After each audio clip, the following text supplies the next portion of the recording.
Welcome to Desk Side With. Our guest today is Manny Ruiz, the Poppy blogger, and the mind behind Hispanicize 2011. Manny, how are you doing?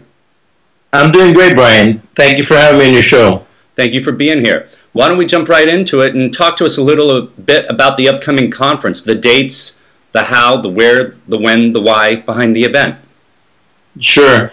Well, you know, the Hispanic Public Relations Association, HPRA, and my organization, Hispanicize.com, we've come together to create the second annual Hispanicize 2011 Hispanic PR and Social Media Conference. It is basically a threefold conference. It's a full-fledged Hispanic social media conference, a full-fledged public relations conference, and a full-fledged Latino blogger conference. So if you're familiar with the concept of South by Southwest, it is all, and it's separately, individually, a conference unto itself in those respective fields. If you attend my conference, for example, you'll be able to walk in and out of sessions from everything from blogging to social media to public relations, and there's no additional cost for that. Do you want to throw out the dates real quick and location? So the conference is taking place in Hollywood, California, at the Hollywood Renaissance, which is a hotel connected directly above the Kodak Theater where the Oscars are held. And it's April 6th through the 8th, so less than 3 weeks from now. All right, Manny, let's talk about why this conference, the thinking behind it. It obviously meets an untapped need. Do you want to talk about that need? And then let's talk about how social media is an increasingly important tool to reach the Hispanic or Latino audiences. Sure. Well, there's a couple reasons why we're holding the conference. Inevitably, it's because social media is red hot right now. So let's just put it out there. The fact is that the ways that marketers traditionally use to reach audiences, not just Latinos, has become much more fragmented and is now being amplified, especially as it applies to online marketing as well. So we understand that this is a very important topic for a lot of marketers at the agency side, at the brand side, and everything that's happening in mainstream America online is happening in the Hispanic side, only much more so because, as the facts are already showing, Latinos over-index in their use of Twitter, over-index in their use of Facebook, and over-index in their use of tools like Facebook and others like blogging as well that are very popular.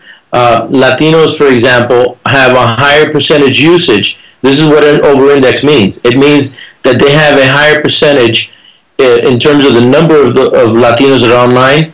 They use it much more frequently and in larger numbers, percentage-wise, than the general population and than any other multi-ethnic group in the United States.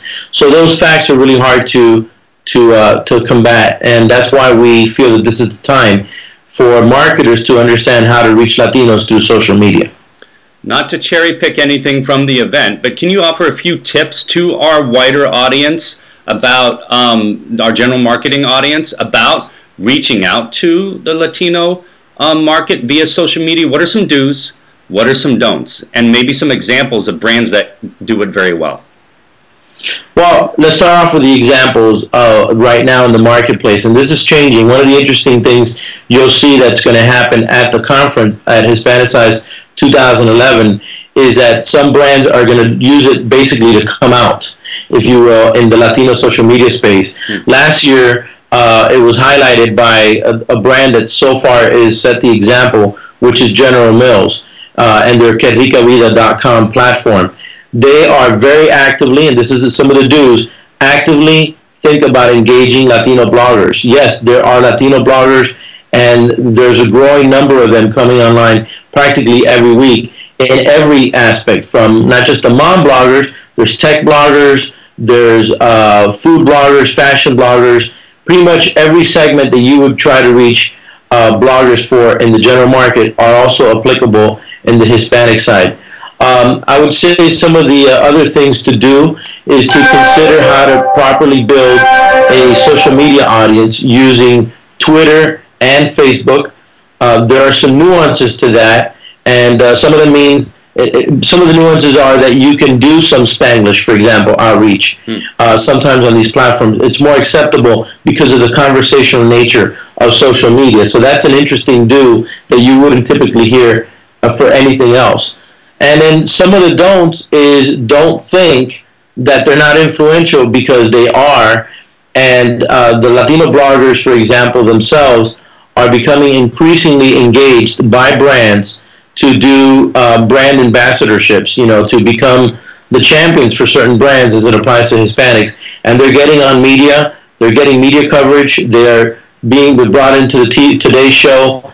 They're actually becoming a stronger and stronger and very visible force of this social media phenomena. A major do would be don't assume that everything has to be in English, and don't assume that everything has to be in Spanish. There might be some campaigns that actually you need a little bit of a combination of both types of bloggers or initiatives on Facebook and Twitter. What are some of the most common mistakes you're seeing? Let's stay focused on the agency side, and it can be PR agencies, social media agencies, marketing agencies, even ad agencies responsible for creating creative. What are some of the most common mistakes you're still seeing these days? Well, it's hard to criticize folks on this because, frankly, what you're finding out, one of the things you want to reward them for is experimentation. I think that the social media age that we're in, whether it's Hispanic or not, requires brands and agencies. I think agencies are more open to doing that, but the brands sometimes are conservatively trying to still control the message. And the brands that are doing best overall in the Hispanic side, like Authentica Vida and Chevrolet, which has been very, very active across all fronts, including Hispanic, is a major brand that I will give General Motors in general credit for. What they're doing is that they're willing to take a chance. They're willing to take to be experimental. And I think my biggest criticism is when brands don't take the risk and realize that, the nature of social media is conversational. You cannot control conversations. You can influence them, and you can try to build programs that resonate with people. But if you're going to make controlling everything part of the way you gauge whether it was effective or not, you're going to actually be very frustrated because no one can control the reaction people will have. You can only influence it. I'm not surprised. You're a very positive guy that you spun that question for me in a more positive direction, focusing on best practices. You have a big heart and a big vision around this. So let's wrap it up here pretty quickly, and I'd ask you to throw any final tips that we didn't touch upon, recap the event and the dates, and we can wrap it up there, Manny. Well, look, let me just be very clear. I'm not in the sugarcoating business. I like to actually call it as it is. But I would think that one of the biggest mistakes, let me just clarify, the biggest mistake that I see is when agencies approach bloggers and believe that bloggers will accept work just for giving them some swag.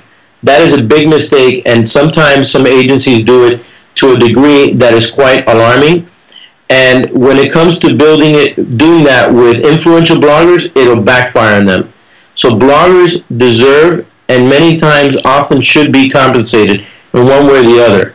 So do not make the assumption that because they're Hispanic bloggers, that somehow they would play by totally different rules, because all the Hispanic bloggers are paying attention to what the treatment that their counterparts in other cultures, especially white bloggers, get. And let's just talk about it straight up. So there we go. A non-politically correct answer for you, Brian. Thank you. But in terms of the conference, I just want to tell people, if you want to learn what the best practices are for social media, for working with bloggers, or for public relations, in the epic year of the U.S. Census, which is being announced right now, more than 50 million Latinos, a chunk of the population, and growing. It's 50% of all of the U.S.'s population growth is coming from Hispanics. 50%, 5-0.